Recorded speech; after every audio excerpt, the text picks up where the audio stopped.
All right, how's it going, everybody? Welcome to week 5. 1/3 of the way through the semester, coming right along.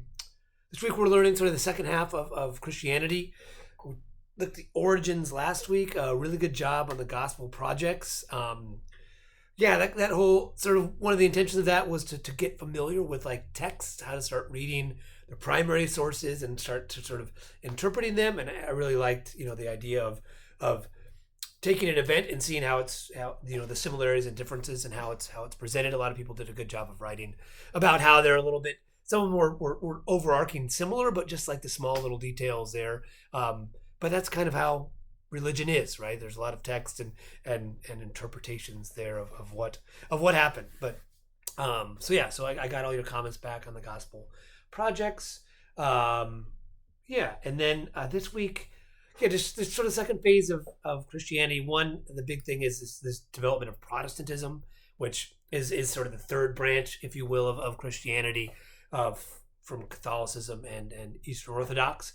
Which in the beliefs I kind of put that in there a little bit more than that video on the practices amongst these different groups. Also, I think reiterate some of the differences between these three basic strands. But Protestantism, circa 1500, 1517 is usually sort of the beginning of it with Martin Luther, sort of a critique of the Catholic Church.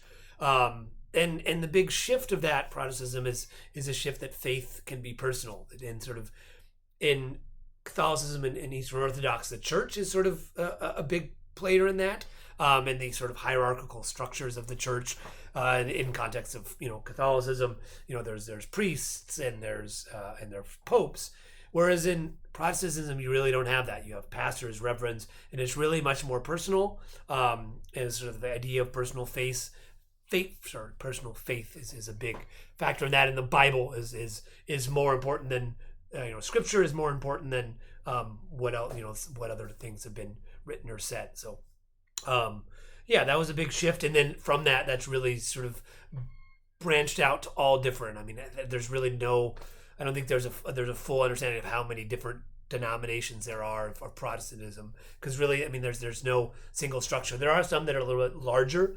Methodists, Lutherans, I think that video sort of talked about it. But then there's there's branches. You can have a neighborhood branch of a Protestant church anywhere.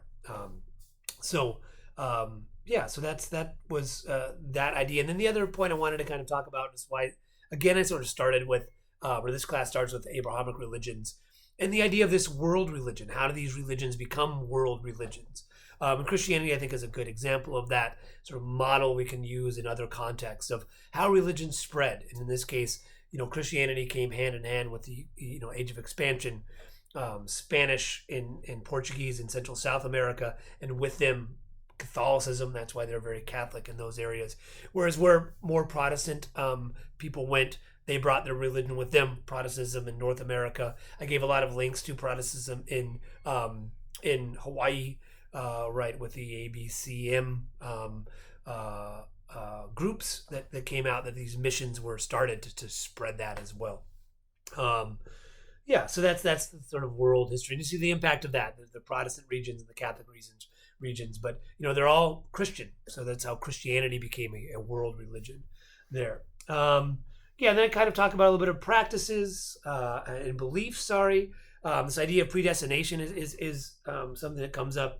And a lot of it is particularly in Protestantism with Calvinism and this idea of predestination. Though I gave a video of like predestination versus free will and how those are kind of belief arguments, theological arguments about where that sits. But that's kind of that discussion's been talked about in a lot of Christian religion factors and religion in general of this idea of predestination. So there, and then.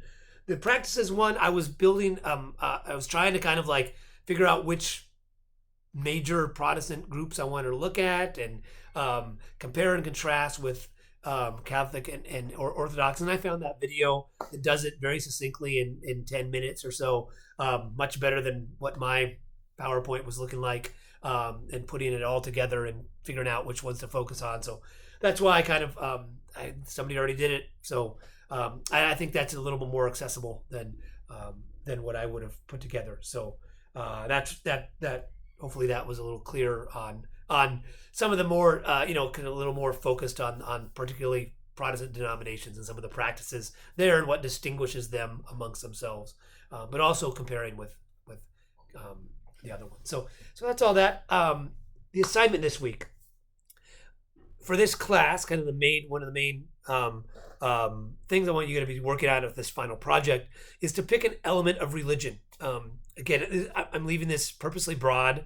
I want you to ideally pick something you've always wanted to learn more about, whether that's a religion you're familiar with, but you want to kind of go a little bit deeper somewhere, or it's just a religion that you've always been sort of fascinated about, and this is an opportunity to kind of focus on that. So again, I know we haven't really talked about a lot of other world religions. We will as this course goes on, but I want you to kind of be thinking about what kind of topic you want to be looking at now.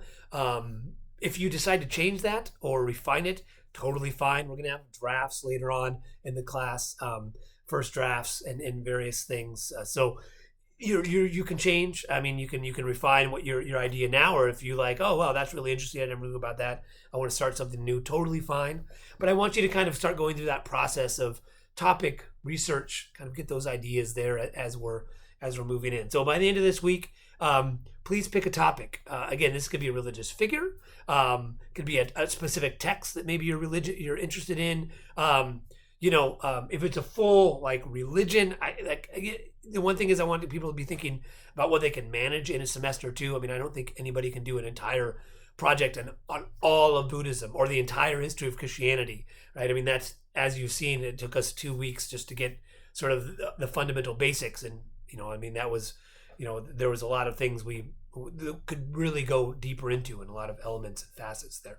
So, but I want you to be thinking about that. What do you want to do? What do you want to kind of focus on over the course of the semester?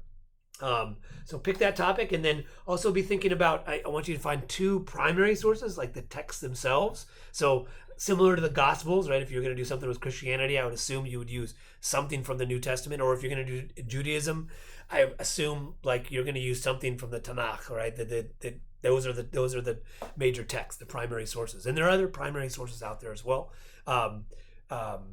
Early Christian writings and in various things, or commentaries on the Torah, the Talmud would be in this context. But there's a lot out there, and then one secondary source or online source would be fine.